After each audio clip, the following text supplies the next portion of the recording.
Bonjour à tous et bienvenue sur le plateau de Bonjour chez vous. Aujourd'hui, notre thème du jour est la force cachée de nos finances. Bonjour à tous. Bonjour. Bonjour, Evelyne. Bonjour, Pasteur Joël. Tu fais ton comeback dans Bonjour chez vous. Ben oui, pour une émission. Pour une émission, c'est ça. On te manquait, c'est ça. Ah, ben T'es obligé de dire oui là, de toute façon. J'aime bien poser des questions dont la réponse est obligatoire. Tu viens nous parler aujourd'hui de finances. Oui, de finances, mais je cherche le mot. L'économie du du royaume. royaume. Je ne trouvais plus le mot économie. De l'économie du royaume, une conférence que tu as faite et tu vas faire un conseil du coach. Oui, avec tout à plaisir, l'heure. ça va être super. C'est génial et je le rappelle au cas où quelqu'un ne connaîtrait pas le pasteur Joël Spinks. Tu es non seulement le pasteur principal de l'Église de la Victoire, mais également l'animateur de l'émission Vie de foi que je vous invite à écouter d'ailleurs sur la chaîne de MCI TV. C'est une très bonne chaîne de télé. Effectivement, je trouve aussi. la Avec de meilleure. très belles émissions. Avec de très belles émissions, tout à fait. Surtout Bonjour chez vous, je pense que tu connais, Surtout moi. elle est géniale.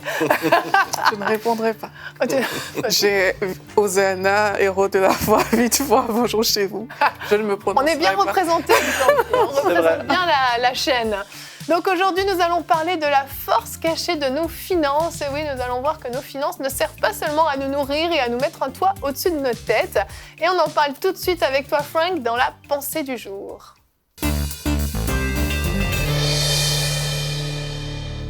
Et oui, aujourd'hui, j'ai la joie et le privilège de pouvoir vous parler de finances dans cette émission. Justement, et comme vous le savez, on est en pleine campagne de dons ici à EMCI pour 8000 partenaires qui vont aider EMCI à entrer dans une nouvelle saison. Et puis, je voulais juste vous partager de mon cœur, en fait, l'importance de pouvoir s'unir ensemble parce que s'il y a une chose que le diable redoute, c'est que les chrétiens réalisent la puissance qu'il y a entre leurs mains en parlant de leurs finances. Si on comprendrait à quel point on est une force ensemble, qu'on s'unit pour justement EMCI, évidemment il y a d'autres œuvres chrétiennes aussi, mais pour EMCI, on peut voir la diffusion à travers le monde entier, ce que EMCI a produit jusqu'à présent. On voit le nombre de témoignages, peut-être que vous en êtes vous-même un témoignage de ce que Dieu a pu faire dans votre vie au travers de EMCI.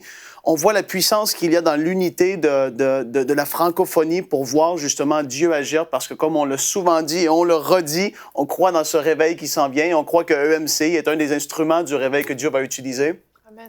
On veut voir cette unité se passer.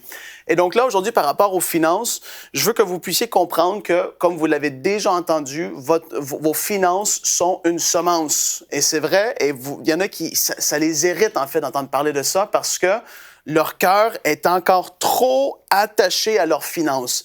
C'est-à-dire, et puis je vais utiliser cette expression-là, prenez-le pas mal, mais en tout cas, c'est la réalité. Au lieu d'adorer Dieu avec leurs finances, ils vont adorer leurs finances. C'est-à-dire que leurs finances vont être la première chose et ils veulent retenir leurs finances. Et en fait, nos finances sont une façon avec laquelle on doit adorer Dieu, justement, au travers des semences, nos dîmes, nos offrandes, les aumônes, tout ce que la parole nous enseigne, en fait, il y a une importance capitale. Et puis, j'ai eu le privilège de pouvoir aller visiter, il y a quelques semaines, le studio de télévision de la plus vieille émission chrétienne du Canada. C'est à Toronto et j'ai été là, justement, dans leur studio. Et j'ai parlé avec la présidente actuelle et j'ai dit, mais c'est quoi le secret? Comment est-ce que ça fait pour perdurer depuis plus de 50, 60 ans aujourd'hui, cette émission-là, à travers le Canada? Elle dit, ben, c'est l'unité des croyants. Elle dit, il y a des milliers de partenaires qui sont là et c'est à cause de eux. Elle dit, c'est pas à cause d'un homme quelconque en particulier, c'est vraiment parce que Dieu suscite des partenaires et cette émission a porté du fruit extraordinaire au travers des années. Des milliers et des milliers de personnes sont venues au Seigneur et on se dit, wow! Et même justement récemment, j'ai entendu parler d'une œuvre chrétienne anglophone qui a brûlé, un studio de télévision. Et tu as vu l'unité du corps de Christ anglophone sont venus ensemble, les gens ont supporté, ont dit non, c'est notre chaîne, on veut que ça puisse continuer. Et les gens ont semé, ont donné. Et il y a des gens, et merci Seigneur pour ces gens qui ont saisi que l'unité dans le corps de Christ par rapport aux finances, c'est ultra puissant. Et on doit, comme vous l'avez déjà fait, possiblement, vous êtes déjà un partenaire. Si vous ne l'êtes pas encore, je vous encourage à saisir ça. Comme je l'ai dit, le diable redoute cela parce qu'il sait que lorsque les finances sont là, les choses vont commencer à bouger. Et ça, c'est normal, c'est la vie, c'est comme ça. Et si on ne veut pas le croire, regardez au monde. Les gens du monde s'unissent ensemble pour être, entre guillemets, contre Dieu, vraiment, et faire des choses grandes et extraordinaires. Et puis nous, les chrétiens, on est trop souvent là divisés. Non, ayons cette pensée-là, on doit vraiment agir. Les temps sont courts et on doit s'unir ensemble parce que Dieu veut agir dans la francophonie. Vraiment, je le crois. Donc, saisissez que qu'est-ce qu'il y a entre vos mains, c'est tellement puissant. Voyons nos finances comme étant une semence, mais quelque chose qui va porter du fruit et du fruit en abondance. C'est super important. Soyez transformés aujourd'hui par cette pensée. Amen, amen. Nos finances sont vraiment un instrument puissant. Alors j'entends déjà certains dire oui, mais c'est pas parce qu'on a de l'argent qu'on va forcément porter du fruit. Effectivement, mais une chose est vraie, c'est que sans argent, on est très limité pour porter du fruit, surtout du fruit abondant. Parce que il faut être réaliste, la vie coûte de l'argent. Tout ce qu'on fait coûte de l'argent. Quoi qu'on veuille acheter, même une baguette de pain, même un peu de farine, ça coûte de l'argent. L'argent est là sur cette terre, c'est ça, c'est pas une mauvaise chose. L'argent n'a rien de mauvais en tant que tel. C'est vraiment l'attachement du cœur, comme tu disais, le fait d'adorer nos finances plus qu'adorer Dieu. Là, ça devient un problème. Et effectivement, Frank, il y a vraiment une puissance quand plusieurs chrétiens, enfants de Dieu, s'unissent en décidant de semer ensemble dans un même terrain, de déposer une partie de leurs finances pour dire « Seigneur, je crois qu'avec cet argent que je vais semer, il y a du fruit qui va être porté. Moi, je ne peux pas forcément faire des missions de télé, moi, je ne peux pas payer un satellite, moi, je ne peux pas animer une émission, moi, je ne peux pas prêcher l'évangile parce que je ne suis pas appelée à ça, mais avec mes finances, je peux rendre possible en fait que MCI porte du fruit, en l'occurrence, ou n'importe quelle autre œuvre chrétienne, une église locale, même il y a différentes choses, mais aujourd'hui on va se concentrer sur MCI puisque, comme tu l'as dit Frank, on est en pleine campagne de dons et c'est important que les gens comprennent pourquoi on fait cette campagne de dons, à quoi ça sert, quelle est l'importance. Et je vous propose qu'on commence tout de suite en regardant notre verset du jour, 2 Corinthiens 9, 10. Que celui qui fournit la semence au semeur et du pain pour sa nourriture vous fournisse et vous multiplie la semence.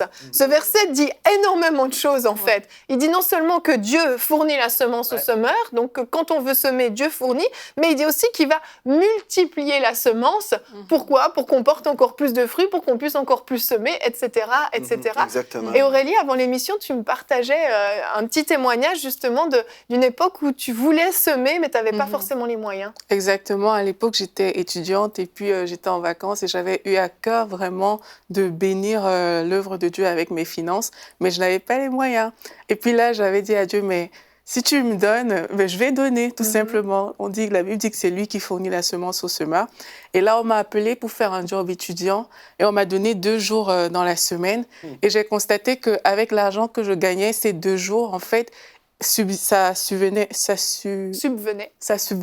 à mes besoins normaux. Et là, j'ai dit à Dieu, en fait, l'argent qu'on me donne ne suffit pas, en fait, parce qu'avec ça, je peux juste payer mon loyer, etc. Donc, je ne peux pas donner. Et là, la dame, elle m'a appelée, quand j'ai fait cette prière, elle m'a appelée et je devais travailler juste 2 jours avec quelques heures. Là, non seulement on a augmenté mes heures, mais j'ai pu travailler 5 jours semaine avec plus d'heures encore. Et là, j'ai su que Dieu était au rendez-vous parce que j'avais décidé de semer et j'ai pu semer. Pour moi, les 3 jours supplémentaires de travail, c'était vraiment pour Dieu que je travaillais. Wow. C'est merveilleux. Une des choses aussi qu'on doit comprendre, c'est que nos semences sont vraiment précieuses pour Dieu. Quand on donne quelque chose à Dieu, on met une semence financière entre les mains de Dieu, Dieu reconnaît. Moi, je pense à Jésus qui était là, qui voyait la dame qui était pauvre, qui a semé juste une petite portion. En fait, pour elle, c'était tout ce qu'elle avait, mais pour les autres, c'est une petite portion d'une vie. C'est rien, c'est juste quelques pièces. Mais Dieu voit vraiment ce qu'on lui offre. Et puis pour lui, c'est vraiment une expression de notre amour. Et je sais que si nous aimons le Seigneur, on va vouloir soutenir l'œuvre de Dieu parce qu'on veut que les gens entendent parler de Jésus. Et comme tu dis, Frank, dans ta pensée du jour, on est dans les temps de la fin et on doit magnifier la voix de Dieu dans les nations. On doit proclamer que Jésus sauve, guérit, baptise le Saint-Esprit, qu'il revient. Mais si personne n'est en envoyé pour prêcher. Si on n'a pas une chaîne de télévision, comment est-ce que les gens vont entendre parler de Jésus? Oui, on a nos églises, certainement nos églises locales, mais il y a un outil ici, entre les mains de Dieu, qui sont... En fait, on peut, si on veut, on peut soutenir cette œuvre. Et je pense justement que ce message des finances, souvent, les personnes sont contre.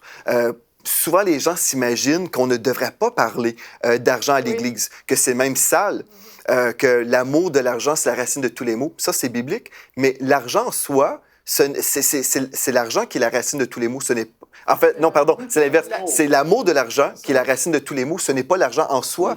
Parce que l'argent entre les mains de Dieu peut faire des grandes choses merveilleuses. Et je pense justement à Oral Roberts, que vous connaissez tous à l'émission Héros de la foi. Oral Roberts a eu une visitation du Seigneur Jésus avant sa mort. Et puis, Jésus lui a dit, en fait, que ce message des finances devait être prêché dans le monde chrétien parce qu'il disait, mon retour est retardé parce que mon Église, en ce moment, est liée financièrement par l'endettement. Andrew Wommack, un homme de Dieu aussi, a reçu une visitation du Seigneur en 1968 où le Seigneur lui a dit, tu dois prêcher la bénédiction financière pour que les chrétiens soient libérés pour justement soutenir son œuvre, pour proclamer l'Évangile, pour que les gens soient sauvés. Mais si on a dans notre mentalité que l'argent, c'est sale, bien, en fait, on a un problème à ce niveau-là parce qu'on va être lié. Si l'Église n'a pas l'argent, c'est le monde qui a l'argent. Et le monde finance la drogue, l'immoralité, tout ce qui est terrible. Oui. Donc, on laisse notre provision financière entre les mains de Satan, et puis parce qu'on s'imagine que c'est sale. Mais si on réalise, non, c'est un outil.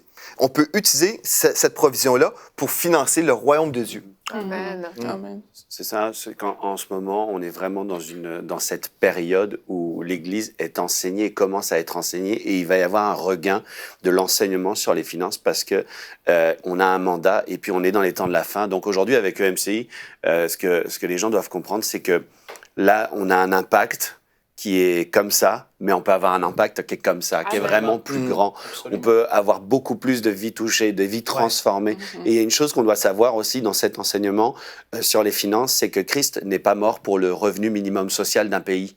Et souvent, les gens sont là, limités, et ils se fâchent contre la prospérité financière parce qu'ils se limitent, en fait. Mais Christ n'est pas mort en disant, bon, bah, toi, t'es dans tel pays, le salaire moyen, c'est 1 200 €, donc moi, je suis mort pour que t'aies 1 200 €. Moi, ici, c'est 500 $, donc je suis mort pour que tu... Non, c'est pas du tout ce que dit la parole. Et la parole nous parle des semences depuis la Genèse jusqu'à l'Apocalypse. La parole nous parle sans arrêt de la semence, du principe de la semence et de la récolte aussi. Parce qu'il faut pas oublier, bon, on en parlera certainement dans le coaching du coach. Mais vraiment, Dieu veut ouvrir nos cœurs, ouvrir nos yeux sur ce qu'il peut faire. Et je me souviens souvent de ce verset où Jésus enseigne et dit... il y a les disciples qui vont lui poser la question, mais quand est-ce qu'on t'a vu nu? Quand est-ce qu'on t'a vu? Et il dit, c'est à chaque fois que vous l'avez fait à un de ces petits. Alors il y a des gens qui sont chez eux, vous ne pouvez pas vous déplacer et aller le faire. Vous ne pouvez pas faire ceci et cela. Vous ne pouvez pas prendre l'avion tous les jours et aller prêcher l'évangile par-ci par-là. Mais EMCI peut le faire. En un éclair, en ce moment même, on peut toucher des milliers et des milliers. Mais on peut en toucher encore beaucoup plus. Ouais. Donc, à chaque fois que vous semez, c'est là que Dieu vous dit, mais quand est-ce que, c'est vous que vous posez cette question, mais quand est-ce qu'on t'a vu nu? Quand est-ce qu'on a fait? Et le Seigneur vous répond, à chaque fois que vous avez semé, à chaque fois que vous avez voulu semer dans la vie de ces petits, c'est pour moi que vous l'avez fait. Puis là, par rapport à la semence, très, très simplement dit, s'il ne resterait plus rien sur cette terre, mais que j'aurais une pomme, j'aurais mangé la pomme pour mon corps physique, mais là, après ça, à l'intérieur, il reste les semences. Est-ce que je voudrais manger les semences ou est-ce que, avec mon intelligence, je dirais non, je vais les semer pour qu'il y ait un pommier pour que je puisse avoir beaucoup plus par la suite? On se dirait pas, je vais manger la semence de la pomme. Non, je vais planter dans le sol, dans une bonne terre riche, et le pommier va sortir, et là, après ça, je vais en avoir pour ma famille, je vais en avoir pour... Et puis, c'est quand tu comprends ça, tu veux pas manger ta semence, tu veux la planter à un bon endroit. Il y a une partie que tu manges parce que tu as besoin de vivre, mais tu plantes à un bon endroit et après ça, Dieu te bénit, multiplie pour que tu puisses encore redonner. Donc, de ton pommier que tu vas avoir plein d'autres semences et tu vas en replanter plus. Et puis, quand Dieu voit quelqu'un, quand il est béni lui-même en retour, wow, c'est comme ça que ça fonctionne en fait. Et puis, qu'est-ce que Gwen disait? Par rapport à les gens, bien, possiblement, eux, ils peuvent pas y aller et tout ça. Mais au travers des finances, et ça, c'est ce qu'on doit comprendre, parce que moi, il y a des personnes qui sont appelées à un certain ministère, que moi, je ne suis pas appelé à ça, mais que même si moi, je prêche, je ne peux pas faire ce qu'eux font. Mais quand je suis là en leur présence, où je les entends, où je suis touché, et puis je vais sommer quelque chose, parce que je me dis, eux, ils ont un appel sur leur vie. EMCI, c'est au travers des médias présentement, mais c'est aussi sur le terrain. C'est l'Institut académique qui s'en vient aussi, entièrement gratuite. C'est toutes ces choses qui sont là. Et puis, c'est un appel spécifique à EMCI. Donc, on doit saisir que on n'est pas en compétition avec aucune église, avec aucun ministère ou quoi que ce soit. C'est EMCI à son appel. Et puis, ce n'est pas tout le monde qui peut répondre à cet appel. Dieu a établi cela. Mais quand on est participant à l'œuvre, et c'est là que je vais en venir par rapport à ce que je dis, Hébreux 6.10 dit le fait de...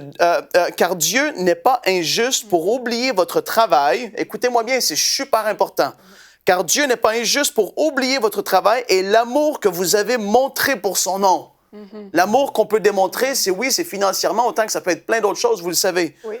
Et après ça, il continue et il dit, ayant rendu et rendant encore des services aux saints, nous devons comprendre que notre argent est une semence et ne pas manger notre semence. Donc c'est ça, il veut qu'on puisse saisir, excusez-moi, je me suis trompé, ayant rendu et rendant encore des services aux saints. C'est ça, donc Dieu voit ce qu'on fait et il se dit, wow, ce qu'on va avoir semé, Dieu n'est pas injuste pour oublier ce qu'on va avoir fait pour lui. Donc, on a notre part à chacun de nous. Ce qu'on va avoir fait dans EMCI, même si on n'est pas là, dans les studios, peu importe où dans le monde, on a notre part qui est là et puis Dieu va récompenser fidèlement par rapport à ce qu'on va avoir fait. Et ça, c'est une réalité biblique qui est vraie et qui est là. C'est ça, c'est que, en fait, en semant dans un bon terrain, on devient participant des fruits que porte cette œuvre, ce ministère.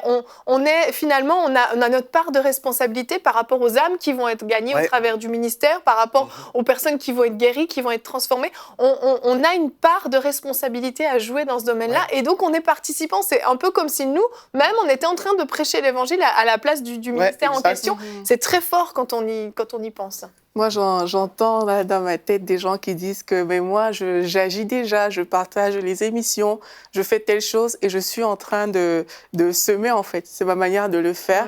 Et beaucoup, peut-être, c'est dans le but de retenir, en fait, les finances, mais c'est déjà très bien si plusieurs personnes ont pris le pas, par exemple, d'apporter la parole de la sorte. Mais vraiment, moi, j'encourage les gens, on sème avec son temps, vraiment en donnant son temps pour Dieu, avec son cœur, mais on sème aussi avec ses trésors.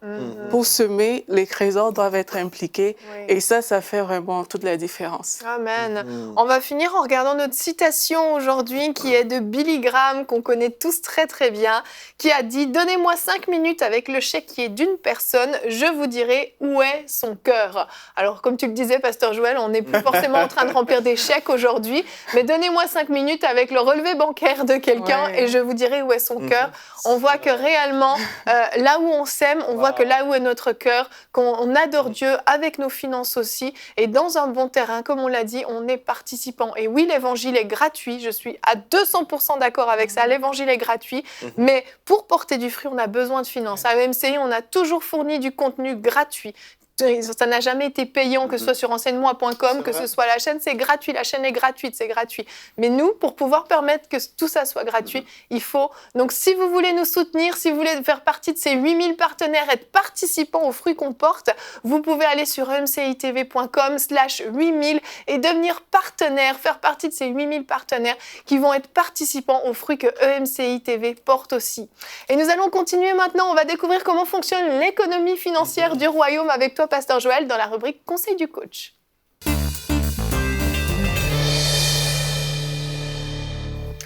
Alors, Pasteur Joël, on va continuer donc notre émission sur la force cachée de nos finances. On va parler de l'économie du royaume. Et comme je te le disais en début d'émission, tu es pleinement qualifié pour ce thème parce que tu as fait tout un séminaire sur l'économie du royaume, une conférence de 5 heures, c'est ça, qui a été enregistrée ici et qu'on peut se procurer sur la boutique emcitv.com. Et donc, tout ce que tu vas partager aujourd'hui, c'est finalement les prémices de tout ce qui est dit dans ce CD, c'est ça? C'est ça. En fait, on va juste toucher à quelques points, en fait, parce que ce serait difficile en 20 minutes de parler, en fait, de 5 heures d'enseignement. Effectivement. Mais je pense qu'on va toucher des points importants quand même. Donc, concernant l'économie du royaume. Si ce qui va nous partager vous intéresse, vous pouvez avoir la suite et le complément surtout sur la boutique de MCI. Donc, je te remets le CD ici. Et pour commencer, Pasteur Joël, est-ce qu'on peut honorer Dieu avec nos finances? Comment on peut honorer Dieu avec nos finances? Certainement. Moi, je pense, à Yveline, que plusieurs chrétiens qui s'imaginent que le monde des finances, en fait, c'est le monde séculier. Et nous, les enfants de Dieu, bien, on ne devrait pas trop parler d'argent, surtout à l'Église. Il ne faut pas en parler parce que l'amour de l'argent, comme la Bible dit, c'est la racine de tous les maux.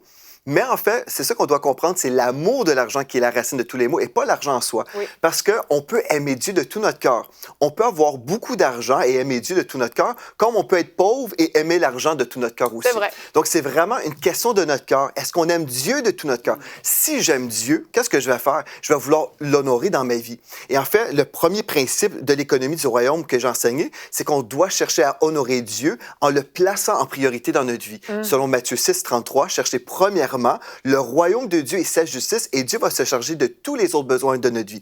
Mais si on est toujours à la recherche de l'argent pour combler nos besoins, bien là, on va être occupé longtemps, on va toujours essayer de faire des choses, on va peut-être prendre un deuxième boulot, on va essayer de s'organiser pour arriver. Mais je crois que Dieu a des principes spirituels et des lois spirituelles qu'il veut qu'on découvre. Parce que quand je découvre les lois de Dieu, là, je les applique et je vois que Dieu est fidèle à sa parole.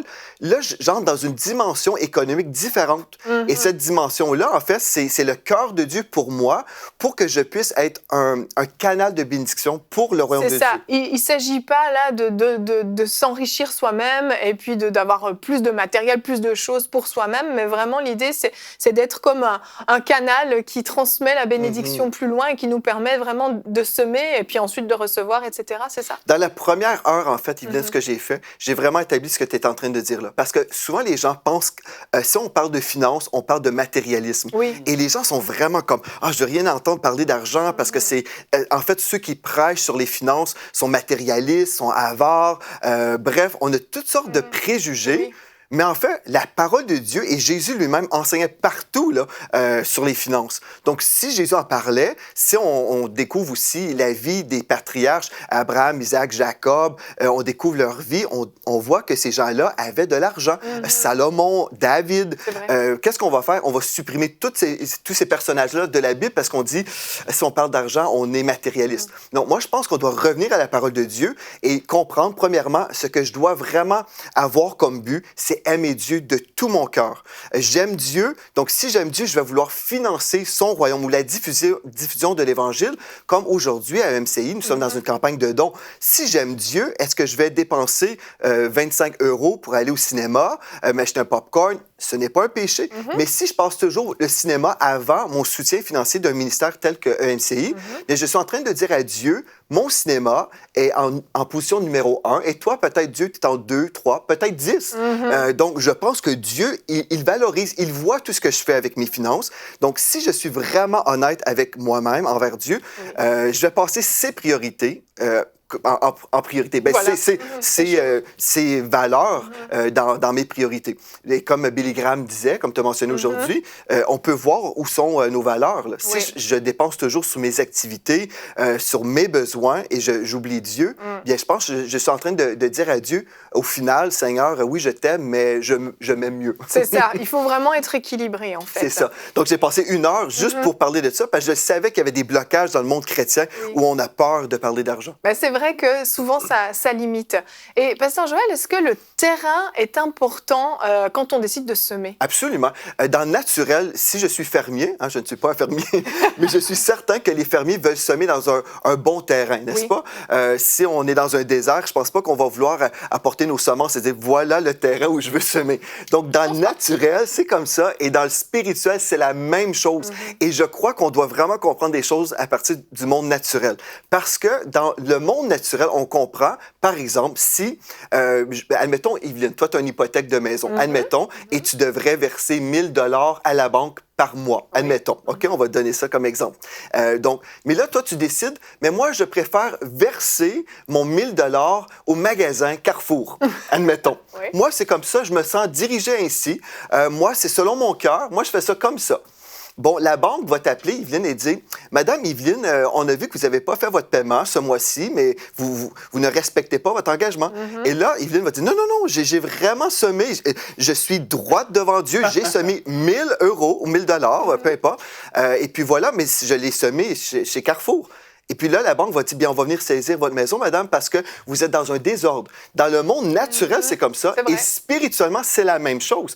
Il y a des gens qui vont prendre leur dîme, par exemple, et puis ils vont l'envoyer dans un ministère pour les orphelins, ce qui peut être très bien de soutenir les orphelins. Bien on sûr. A déjà l'orphelinat Malaika, donc on y croit. Mais le désordre dans le naturel n'est pas possible, et dans le spirituel, c'est la même chose. Donc, est-ce que le terrain où je vais semer, est-ce que c'est important? Absolument. Donc, on doit comprendre qu'il y a 4 terrains spirituels pour l'enfant de Dieu. Si j'ignore tout ça, là, je peux prier de tout mon cœur et dire « Oh Seigneur, je veux vivre une percée financière. » Mais si je suis dans le désordre, Dieu ne pourra jamais trahir ou violer ses lois spirituelles parce que je prie et je pleure. Et je crois qu'il y a plusieurs chrétiens qui sont frustrés, qui sont découragés sur le plan financier parce qu'ils sont dans le désordre spirituel en ce qui concerne les finances. Premièrement, on veut découvrir que 4 terrains. Le premier terrain, c'est notre Église locale. Donc, on devrait honorer le Seigneur en lui remettant 10 % de nos revenus, la dîme. Il y a c'est pour l'Église, donc. Oui, donc la dîme. Et je sais qu'il y a plusieurs chrétiens qui disent « Ah, ça, c'était sous la loi, donc on ne devrait plus honorer le Seigneur comme ça. » Ils ne vont pas dire honorer, mais on ne devrait plus soutenir l'Église locale comme ça, on devrait soutenir selon notre cœur. Mais on se mélange avec les versets, en fait. Les gens qui vont citer qu'on devrait semer selon notre cœur, ils vont nous parler de 2 Corinthiens, chapitre 9, verset 7, où l'apôtre Paul disait justement que chacun donne comme il a résolu en son cœur. Ici, on parle de don. Quand on parle d'un don, on parle d'une offrande. Voilà. La dîme, ce n'est pas un don. Je remets à Dieu ce qui lui appartient selon Malachie 3.10. Il y a une différence entre les choses.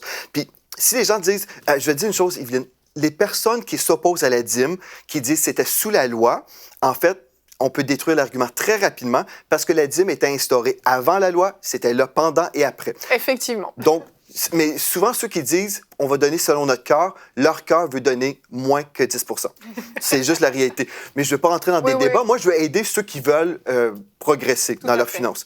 Donc, gloire à Dieu pour ça. Donc, les dîmes, les offrandes, donc je vais soutenir, par exemple, EMC TV, où je vais prier et je vais demander à l'Esprit de Dieu, dirige-moi ça. Comment est-ce que tu veux que je soutienne ce ministère si je suis béni par ce ministère? Et là, Dieu peut dire, bien, donne tel montant tous les mois. Donc là, je vais donner selon la résolution de mon cœur, selon la direction du Saint-Esprit. Troisièmement, il y a les aumônes. Donc, les dîmes, les offrandes, les aumônes. Les aumônes, c'est là où on va soutenir les pauvres. Par exemple, des orphelins, justement. On peut dire, bien là, j'ai vraiment à cœur les orphelins, et là, je vais prier, et encore, je vais donner selon mon cœur. Mais là, je dois comprendre qu'il y a une différence aussi. Dans le monde économique, il y a une différence parce que dans Proverbe 19, verset 17, la Bible dit « Celui qui a pitié du pauvre prête à l'Éternel, qui lui rendra selon son œuvre. » Donc, quand je donne, et ma motivation, c'est la pitié. Je dis, bah, la personne fait vraiment pitié, je veux l'aider. C'est bien, c'est de la compassion, c'est super, ça. Mais il y a une loi spirituelle qui est rattachée à ce don-là, c'est un remboursement. Dieu va nous rendre selon... Et c'est vraiment spécial, je pourrais te raconter des histoires, Yveline. J'ai pas vraiment beaucoup de temps, mais en fait, il y a un petit garçon à notre église qui s'appelle Isaac. Le Saint-Esprit me dit un jour, donne-lui 5 $. Je passe à côté d'Isaac. Je lui donne 5 $ comme ça. Et puis, son père m'appelle en soirée pour me dire, tu sais pas, Pasteur Joël, mais Isaac avait semé aujourd'hui dans l'orphelinat Malaika. Il avait donné 5 $. Oh, wow! La même journée. J'ai trouvé ça super parce que ça venait confirmer à ce jeune homme-là que Dieu vraiment honore sa parole. Vraiment. Bref, donc ça c'est une dimension. Mais... dans les aumônes aussi, si je découvre la différence entre les aumônes et les offrandes, dans l'offrande, c'est quand je vais semer dans une vision. Je crois dans la vision. Et là, 2 Corinthiens 9, 10, le texte qu'on a cité aujourd'hui, le verset du jour, Dieu promet une multiplication. Donc, une onction de multiplication qui vient sur ces semences qu'on a semées. Il y a vraiment une différence.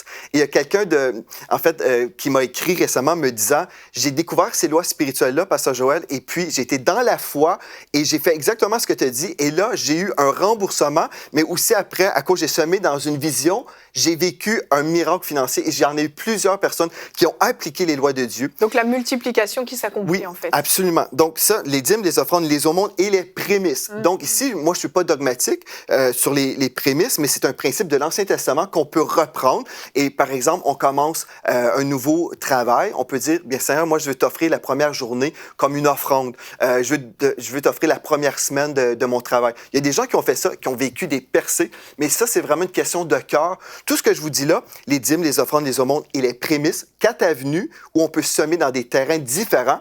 Si je mélange tout ça, là, je suis dans le désordre spirituel. Oui. Vraiment, c'est un fait.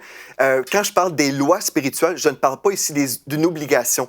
Je veux juste expliquer, c'est des principes de l'économie de Dieu. Oui. Si j'envoie ma dîme à l'orphelinat, Dieu ne peut pas bénir comme si je remettais ma dîme à l'église locale. Parce que Dieu ne peut pas contredire sa parole. Si Dieu dit, faites ceci de telle façon, et moi je dis non, moi je vais donner mon argent à Carrefour plutôt que la banque. Ça marche Les pas. promesses ne fonctionnent pas. C'est pour ça qu'il y a beaucoup de chrétiens qui sont frustrés. C'est important d'avoir de l'ordre en fait. Oui, absolument. Donc, on peut se poser la question aussi, bon, après tout ça, on entend parler que Dieu bénit en retour. Est-ce que c'est juste des fables? Est-ce que c'est vrai? Est-ce que Dieu bénit vraiment? Moi, je crois, par exemple, tous ceux qui vont semer cette semaine, qui vont dire, moi, je veux devenir un partenaire avec EMC TV. Il y a des promesses dans la parole de Dieu et je crois qu'on devrait s'attendre que Dieu va honorer sa parole. Il y a des gens qui disent, je me souviens, il y a plusieurs années, lorsque j'animais un téléthon, les gens disaient, on ne doit pas s'attendre de recevoir quelque chose en retour. Et puis les gens s'imaginent que c'est vraiment humble. Moi, je donne et puis je ne m'attends pas de recevoir quelque chose en retour. Demandez ça à monsieur le fermier. Lorsque vous semez, vous attendez à rien en retour. Hein? Mais non, mais quand on sème, on le fait avec une motivation d'amour pour Dieu. Cette motivation doit être là. Mais je m'attends qu'il va y avoir un retour parce que Dieu l'a promis. Donc je ne le fais pas pour recevoir, je ne Non. le fais parce que j'aime Dieu, mais je m'attends à recevoir. Oui, parce que c'est un principe divin. sinon, ça veut dire que Dieu va... sinon, ça veut dire que je ne crois pas ce que Dieu a dit. Je traite Dieu d'être menteur parce qu'il a dit « Donnez, vous recevrez Oui. ». Donc, si je dis « je ne recevrai pas en retour », je dis que Dieu est un menteur. Donc, on peut sembler humble, mais c'est de l'arrogance, en fait, de mettre notre opinion au-dessus de l'opinion de Dieu. Donc finalement, l'abondance financière est possible aussi Oui. et disponible pour les chrétiens. Et je crois que la majorité des chrétiens ne vivent pas cette abondance-là parce qu'on n'a pas compris vraiment les valeurs du royaume de Dieu. On n'a pas cherché le royaume de Dieu premièrement. Quelqu'un est béni. Dieu a béni une personne et puis elle vient d'avoir une belle voiture ou une belle maison. Et puis plutôt que d'aller à l'église le dimanche matin, bon, ils vont dire, ah ben là, on a été tellement bénis avec cette belle maison, on va arrêter d'aller à l'église parce qu'on a des rénaux à faire. Oui. Et puis, j'ai vu des situations semblables dans notre église. Les gens cessent de venir à l'église parce qu'ils ont fait de leur maison une idole. Donc, je crois que Dieu voudrait déverser beaucoup plus d'abondance si notre cœur était droit devant Dieu. C'est pas une question d'argent, c'est une question de cœur. Ça, je veux vraiment que les gens comprennent. Si Dieu peut me faire confiance avec la provision qu'il me donne, parce qu'il sait que je suis un canal, pas un réservoir de bénédiction. Si je suis béni, je deviens un réservoir, et puis Dieu, le Saint-Esprit, me dit, tu vas soutenir et donner 5 000 $ à EMCI. Et Dieu m'a donné la provision pour le faire, justement. Oui. Où j'ai prié, j'ai dit, Seigneur, si tu me donnes tel montant, je vais le semer. Et là, Dieu le fait. Dieu me donne. Et puis après, je dis, au final, 5 000 $, je pense que j'aimerais ça aller à Hawaï en vacances. Et là, je prends cette provision-là et je ne respecte pas la parole que j'ai donnée envers Dieu. Là, il va y avoir un blocage dans ma vie. Mais si mon cœur est droit, mes oreilles entendent véritablement ce que je suis en train de prêcher aujourd'hui, Dieu peut faire des miracles. Donc, est-ce que c'est un rêve? Non, ce n'est pas un rêve, c'est la parole de Dieu. Je vais vous lire, en fait, le psaume 23, verset 1. « L'Éternel est mon berger, je ne manquerai de rien. » Amen. Quand je suis dans le manque, je suis, selon Deutéronome 28, verset 48, je suis sous la malédiction. La Bible nous dit quand il me manque de tout, je suis privé de tout, j'ai du mal à m'habiller ou à manger, c'est un signe que je ne marche pas dans la bénédiction de l'Éternel. Donc ça, c'est une chose. Si les gens sont dans l'attente, si les chrétiens s'imaginent, c'est normal pour nous d'être dans le manque, supprimer le psaume 23, verset 1. On va lire ce texte-là dans des funérailles. « L'Éternel est mon berger, je ne manquerai de rien. » Mais la vérité, en fait, c'est une réalité biblique. Oui. L'Éternel est mon berger. Si l'Éternel est mon berger, c'est lui qui me dirige en tout. je ne manquerai de rien. C'est ça que je dois croire, je ne manquerai de rien. Si je suis dans le manque, il y a quelque chose d'anormal dans ma situation économique. Peut-être je ne connais pas les lois spirituelles, je dois les découvrir, les appliquer, et là, je vais voir que tout fonctionne, parce que Dieu est fidèle. Et là, dans 2 Corinthiens 8, au verset 9 aussi, un texte, tout le chapitre parle des finances. Écoute bien ceci, Yveline. « Car vous connaissez la grâce de notre Seigneur Jésus-Christ qui, pour vous, s'est fait pauvre. » On sait que lorsque Jésus a quitté la gloire céleste, il est venu sur la terre, il a marché dans le sable, dans ses sandales, et puis il marchait comme un homme tout à fait normal. Oui. Et puis, on sait qu'il s'est fait pauvre à la croix. À la croix, Jésus a porté vraiment toute la malédiction sur lui. Il a porté notre malédiction, que ce soit la malédiction de la maladie, du péché, premièrement, mais de la maladie aussi, et même des finances. Oui. Bien, Jésus a tout porté à la croix, et Galates 3,13 nous dit qu'il nous a rachetés de la malédiction, afin que la bénédiction d'Abraham est pour nous qui croyons son accomplissement. Pardon. Donc, ce texte-là me dit, vous connaissez la grâce de notre Seigneur Jésus-Christ qui, pour vous, s'est fait pauvre. Pourquoi donc? De riche qu'il était, afin que par sa pauvreté à la croix, là, vous fussiez enrichis. Et le mot enrichi, je sais que c'est un mot qui ne fait pas trop peur en français. On peut avoir du pain enrichi de vitamines. On va employer le terme enrichi. Mais dans la Bible anglophone, le mot, c'est riche. Tout simplement. Et le chapitre au complet nous parle de richesse. Et on a très peur du mot riche, parce qu'on s'imagine que c'est quelque chose de sale, que la richesse égale malhonnêteté ou tout ça. On s'imagine. Mais le mot riche veut simplement dire qui se distingue par l'abondance et l'excellence des éléments qu'il renferme. Par exemple, une région une région au sol riche. Un fermier veut avoir une terre riche, une belle qualité. Donc, on parle justement la richesse qui se distingue par l'abondance ou qui présente de nombreuses possibilités. Beaucoup de possibilités. Comme nous. Ça nous rend illimités dans ce qu'on veut faire. Exactement. On a des projets, on veut faire un agrandissement de studio de télévision, on veut démarrer Académie EMCI. Bien, on a les moyens parce que Dieu nous a enrichis. Et puis, ce mot-là, bien justement, le mot enrichi dans le grec, c'est le mot plutéo qui veut dire avoir de l'abondance, des possessions extérieures. Et pourquoi cherchons-nous à toujours spiritualiser toutes les promesses de Dieu qui concernent les finances? Je me souviens, j'ai lu ce texte-là, un pasteur qui me disait « Oui, mais ça, c'est spirituel. » J'ai dit certainement, nous sommes enrichis spirituellement, mais Dieu veut aussi nous enrichir financièrement pour être une source de bénédiction pour les gens, pour soutenir l'œuvre de Dieu. Ça, c'est la clé vraiment de bien comprendre, c'est que c'est pour être une source de bénédiction. On est béni pour bénir en retour. Exactement. Et là, des fois, les gens vont dire, oui, mais il faut être équilibré, parce que Jésus était pauvre, et puis bref, il y a toutes sortes de traditions qui règnent dans le corps de Christ, qui volent le corps de Christ. C'est pour ça que j'ai fait le séminaire, pour enlever toutes ces fausses croyances, toutes ces traditions qui sont là, qui nous bloquent en tant qu'enfants de Dieu. Parce que c'est anormal que les gens du monde viennent puiser dans la parole de Dieu, les principes de la parole de Dieu. Ces principes fonctionnent pour eux. Oui. Et pour nous, les chrétiens, on dit non, ça c'était sous la loi. Non, c'est pas pour nous, c'est pour les Juifs. Les Juifs mettent en application les lois spirituelles et ils vivent beaucoup de bénédictions sur le plan financier. Les chrétiens, nous, on dit non, c'est pas pour nous, c'est pour les Juifs. Bref, on se bloque des promesses de Dieu par notre ignorance et mon peuple périt faute de connaissance. Donc, on veut connaître ce que Dieu dit. Puis peut-être le dernier verset que je peux lire aujourd'hui, c'est Proverbe 13, verset 22. Si on veut l'équilibre de Dieu, voici l'équilibre qu'on devrait tous dans lequel on devrait croire, Proverbe 13, 22, un homme bon ou un juste laisse un héritage aux enfants de ses enfants, donc ses petits-enfants. Oui. Mais la richesse du pécheur est amassée pour le juste. Donc, pour moi, si je veux être équilibré, pas selon la pensée traditionnelle, pas la pensée des religieux, mais la pensée de Dieu. Ceci veut dire que un homme bon, si je suis bon, juste, je devrais croire que Dieu va me donner tellement de bénédictions que je vais pouvoir laisser un héritage qui va être non seulement pour Floramé et Félicité, mes deux filles, mais aussi pour leurs enfants. Wow. C'est ça, vraiment, être équilibré selon Dieu, pas selon l'Église, souvent, mais selon Dieu, parce que tout comme les Juifs qui croient ça, qu'ils vivent, on parle d'une bénédiction générationnelle. Si je suis béni, Floramé et Félicité sont bénis, ils financent, elles aussi, la diffusion de l'Évangile, bien, on va saturer le globe avec la prédication de la parole. On ne parle pas de s'enrichir pour notre nombril, on parle de s'enrichir pour un but précis. Et entre-temps, oui, Dieu aussi permet qu'on puisse en jouir, parce que c'est écrit dans la parole.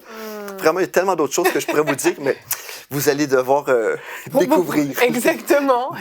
Tu voulais encore ajouter quelque chose? En fait, 4 raisons pour lesquelles nous devrions croire à l'abondance financière. Premièrement, être un canal de bénédiction. Deuxièmement, confirmer l'alliance de Dieu selon Deutéronome 8, verset 17.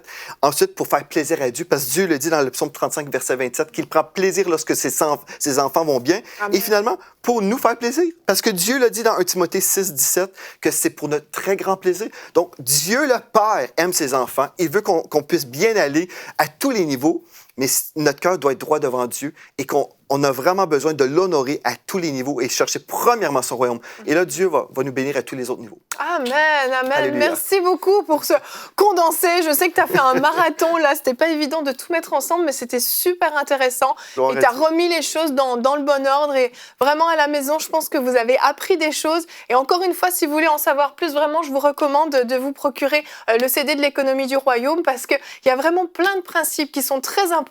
Et nous voulons que dans le corps du Christ, on soit fort financièrement, on soit capable de diffuser l'évangile de la manière la plus large possible, qu'on ne soit pas limité. Et c'est vraiment notre cœur à EMCI, c'est notre désir le plus profond. On veut vraiment faire tomber les limites. Et cette campagne de dons qu'on fait actuellement, les 8000 partenaires, on compte vraiment sur vous pour que votre cœur soit touché. Vraiment, mettez-vous devant Dieu, prenez le temps de prier, de demander au Seigneur, est-ce que tu veux que je fasse partie de ces 8000 partenaires? Est-ce que tu m'as appelé à soutenir cette œuvre? Et je vous le rappelle, en soutenant EMCI TV, vous êtes participants aux fruits qu'on porte. Et c'est une bénédiction pour vous, autant que ça l'est pour l'œuvre de EMCI TV. Donc je vous remercie à tous de nous avoir suivis. Merci beaucoup, Pasteur Joël, d'être venu sur le plateau de EMCI TV.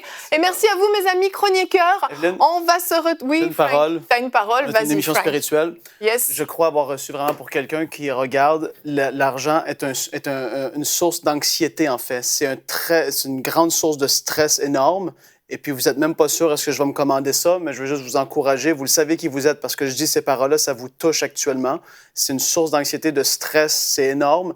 Achetez-vous-le et puis appliquez les lois financières. C'est super important. En tout cas, c'est juste ce que j'avais reçu sur le cœur. Amen. Gloire à Dieu. Merci, Frank.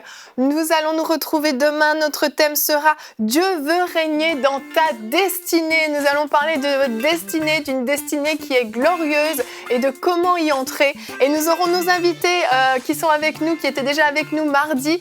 Pasteur Steve Rivière et son épouse Sandrine qui seront avec nous, qui vont faire toute cette émission avec nous. Donc, on se retrouve demain. Soyez bénis et prospères et bonjour chez vous. Je suis tellement heureuse de savoir que nombreux sont ceux parmi vous qui soutenaient EMCI. Et si vous ne l'avez pas encore fait, vous pouvez devenir partenaire mensuel avec EMCI. Quelle joie de penser à ce que l'Éternel est en train de faire. Alors de tout cœur, au nom de EMCI TV, je vous remercie et je vous bénis.